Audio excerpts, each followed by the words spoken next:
Hi guys, and welcome to Daisychain Principles. Welcome back, or welcome if you're new. I'm Livy. So excited you're here. Today we are doing my second graders curriculum haul. Most of this we already had because I also have my son going into fourth grade, so she's going to be using some of his, but some of it is new as well. So if you are ready, I have got the coffee and let's dig in.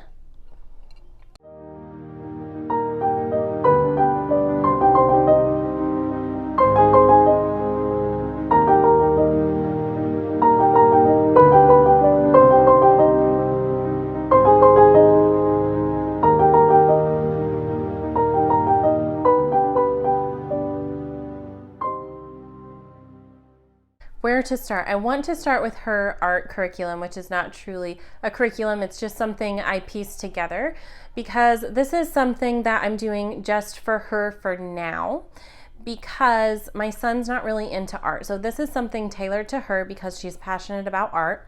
She's actually going to be taught by my sister, who's an artist, through online lessons. And so she has actually already started. She started this summer with watercolor lessons. So she made this little flower, so cute. So we got her own watercolor paints so she can start learning about the color wheel and how to mix colors. And then she has her own special watercolor brushes. I just got all her supplies at Walmart. Pretty affordable, nothing fancy. And watercolor paper, it's nice and thick so that it doesn't buckle when she paints on it. The idea is for her to take about a 30-minute art lesson online once a week. Also want to mention my kids are doing Bible, history, geography, poetry, and French as group subjects. I'm not covering any of those in this video today. Those have already been covered in a separate group subjects curriculum unboxing video. This is strictly for my second grader Daisy's individual studies, the studies she does on her own. So that's what she's doing for art. Let's do her reading curriculum next. So we'll be going over art. She is reading, she is math, and she is handwriting. That's all she does on her own. So both of my kids use the All About Reading curriculum. Huge fan. No, I'm not sponsored by them. I just think they're the best. They use the Orton Gillingham method. They use tons of games, but also very open and go. So I don't have to prep the games. They're usually just like cutout activities, but they almost never do like the same cutout activity twice. So it keeps it really fresh and new feeling. If your child is easily distracted or easily bored, which my older child definitely is, been a great fit. My daughter is 6 years old. She is not reading yet because I'm a big believer in waiting until they are ready. So what we do is, like, once they're in kindergarten, we try to read, and then if they get discouraged or I can just tell from their cues that they're not ready, we go back to just practicing our alphabet sounds and wait another year over and over. So last year she was still not ready. We tried All About Reading Level 1, which introduces reading and blending. She was not ready, and so we went back to All About Reading Prereader last year, and she's a little bit more than halfway through this program. So I want to go ahead and try to put her in level 1, but we might have to go back and forth or just see if she's not ready. I'm okay with her waiting till she's 7 years old to read if that's what she needs to do. Guys, by the time your child's 15, you can't tell the difference of when they learn to read. And typically, if you let them wait till they're ready, they have a much stronger relationship, a much better, healthier relationship with reading anyway.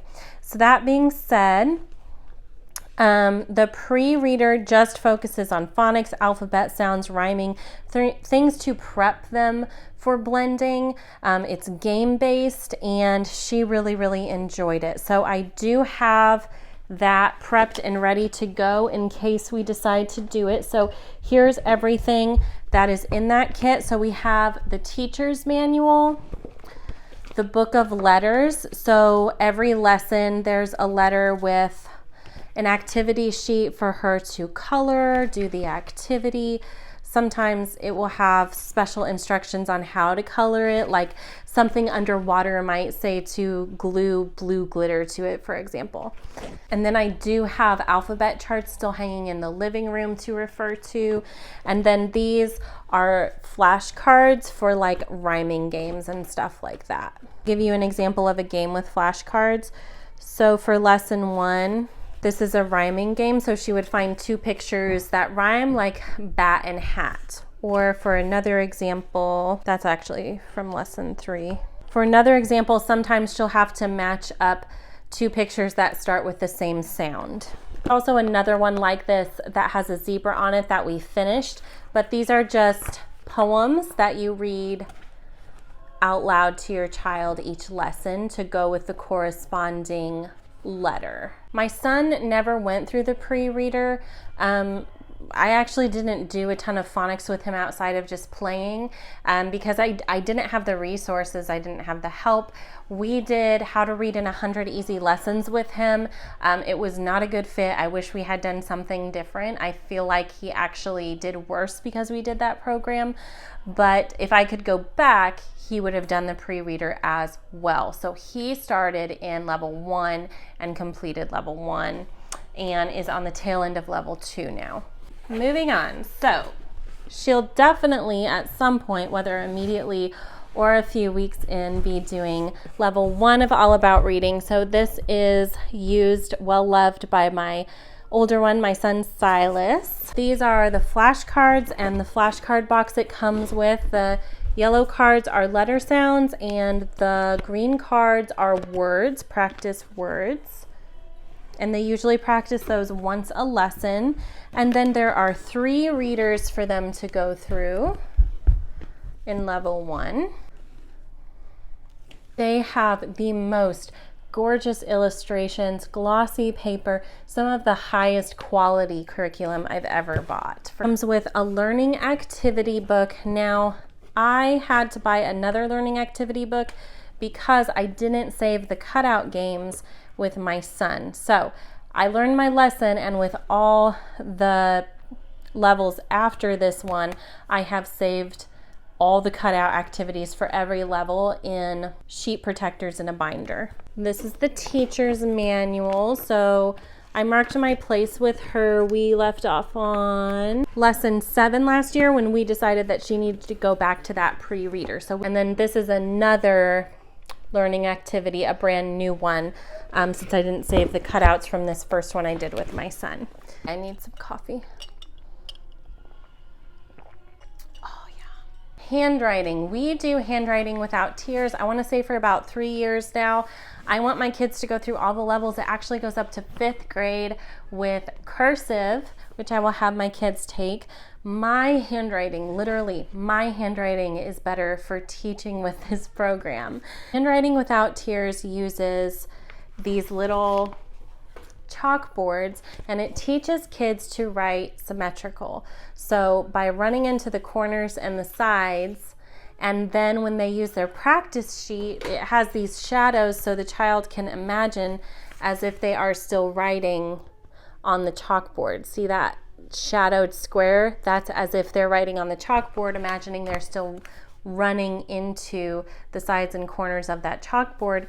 And it really does work. It really does help them to make really uniform, symmetrical letters. So my daughter is finishing up. Yes, this is actually the kindergarten level, but they fly through these. I actually have to slow them down so they don't go through them too quickly.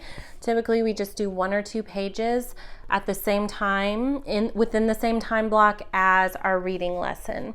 And then she'll be ready for the orange book. So I've gone ahead and ordered this one as well. I'll go ahead and show you guys a few pages in each of these.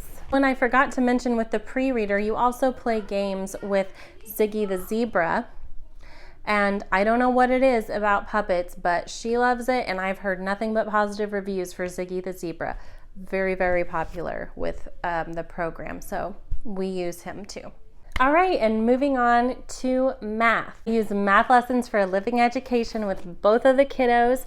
So she was supposed to be in level 1 last year. And again, we started it. Let's see how many lessons we made it through. She made it through quite a bit, I want to say. Yeah, she made it through 8 weeks before she really got hung up on place value. I could tell she just wasn't ready. So we went back to her kindergarten curriculum, which she also hadn't quite finished.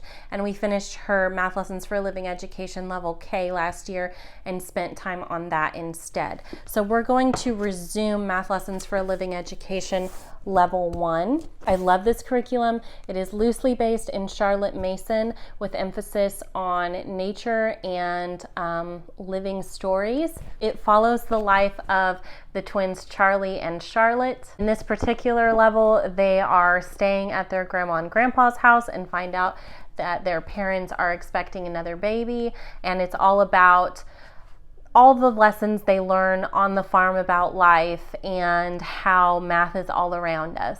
All About Reading is a mastery program for sure, incredibly thorough, does not move on from a single concept until it has really drilled it. Math Lessons for a Living Education is a combination of master and spiral. I would argue it leans towards spiral, but if you trust the process, it really, really works. I know most people tend to favor mastery, but spiral works really well too.